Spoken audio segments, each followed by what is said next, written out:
السلام علیکم ورحمۃ اللہ وبرکاتہ۔ یہ جو ماہ مبارک میں علماء کرام اسرا و معراج کے واقعے کو بیان فرماتے ہیں، اس میں ایک خاص بات یہ ہے جو کہ قابل ذکر ہے۔ اس 15ویں پارے میں لفظ مبارک ہے، ایک جملہ مبارک ہے، اسرا بعبدہ، سیر کرایا اپنے عبد کو۔ کس نے سیر کرایا؟ اللہ تعالیٰ نے، اللہ عز و جل نے۔ کس کو کرایا؟ عبد سے مراد کون ہے؟ حبیب خدا، سید المرسلین، خاتم النبیین، حضرت محمد مصطفیٰ صلی اللہ علیہ وآلہ وسلم ہے۔ اللہ تعالیٰ نے اپنے عبد کو سیر کرایا۔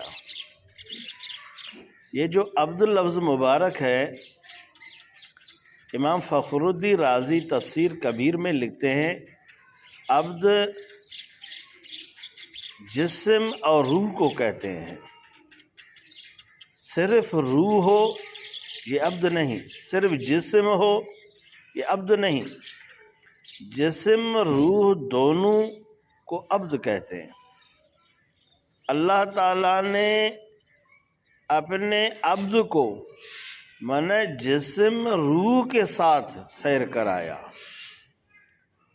کوئی شخص یوں نہیں کہہ سکتا کہ صرف عبد کے روح کو سیر کرایا، نہیں، روح کے ساتھ جسم بھی، جسد مبارک بھی شامل ہے۔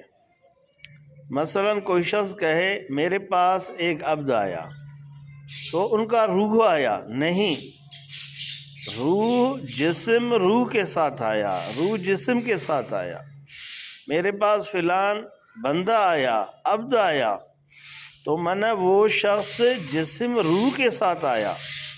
اللہ تعالیٰ نے یہاں پر عبد فرمایا، مانا حضور صلی اللہ علیہ وسلم خواب میں یا صرف روح کے ساتھ گئے، نہیں، عبد سے مراد حضور روح جسم کے ساتھ گئے۔ اللہ نے اپنے عبد کو سیر کرایا، مانا خواب میں نہیں، روحانی نہیں، جسم اور روح کے ساتھ کرایا۔ اب یہ اشکال ختم ہوا۔